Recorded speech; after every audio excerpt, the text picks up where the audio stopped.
முஸ்லீம் community வந்து திமுகவோட packing community. அதாவது கடந்த முறை வந்து 67% ஓட்டு போட்டிருக்காங்கன்னு நினைக்கிறேன். நீங்க வந்து முஸ்லீமை டார்கெட் பண்ணி இந்த பக்கம் இழுக்குன்னு பார்க்குறீங்களா என்ன? இது வாக்கு வங்கின்னு நம்ம பார்க்கவே கூடாதுங்க. இது வந்து அவர்களுடைய உரிமை நிலைநாட்டக்கூடிய விஷயம். எல்லா ஜனநாயக சக்திகளும் இதுக்காக தான் போராடிட்டு இருக்காங்க. எல்லா மாநிலங்களும் இதற்காக போராடப்பட்டு இருக்குது. இல்லை, தாவேக்கு அதிகமாக இதுக்காக முனைப்பு காட்டுற மாதிரி இருக்குது. அவர்கள் அந்த அளவுக்கு எங்கள் தலைவர் மேல அன்பு வச்சிருக்காங்க, நம்பிக்கை வச்சிருக்காங்க. அதே நம்பிக்கையும் அன்பையும் நாங்கள் அவர்கள் மேலே திரும்ப காட்டுறோம். அதுதான் எங்களுடைய முனைப்பு, அதுதான் எங்களுக்கு முக்கியம். அவர்களுடைய நம்பிக்கையை நம்ம காப்பாற்றுறோம். அவர்கள் எங்கள் மேலே வைத்திருக்கக்கூடிய அன்பை நாங்கள் திரும்ப செலுத்துகிறோம்.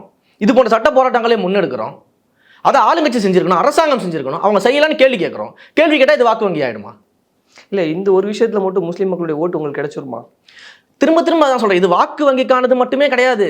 இஸ்லாமிய சகோதரர்களுடைய உரிமை நிலைநாட்டக்கூடிய வேலை இது. அவர்களுடைய உரிமை அவர்கள் பெற்றுத்தரக்கூடிய இடம் இது. நம்ம அதற்காக போராடிக்கிட்டு இருக்கிறோம்.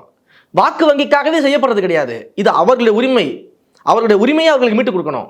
எதற்கு இஸ்லாமிய பெருமக்கள் மீது இப்படி ஒரு தாக்குதலை வந்து நடத்தணும்? எதற்கு அவர்களுடைய உரிமைகள் படிக்கப்படணும்? அவர்களுடைய விஷயத்தில் எதுக்கு நம்ம தலையிடணும்? எதற்கு வந்து இஸ்லாமியர்கள் அல்லாதவர்கள் இந்த வக்ஃப் வாரியத்துக்குள்ள எதுக்கு கொண்டு வரணும்? இந்த ஜனநாயகத்தை சீரடிக்கக்கூடிய வேலை இல்லையா அது? அப்போ ஜனநாயகத்தை காப்பாற்றக்கூடிய இடத்துல நம்ம இருக்கோமா இல்லையா? அதுதான் நம்ம பண்ணிட்டு இருக்கிறோம்.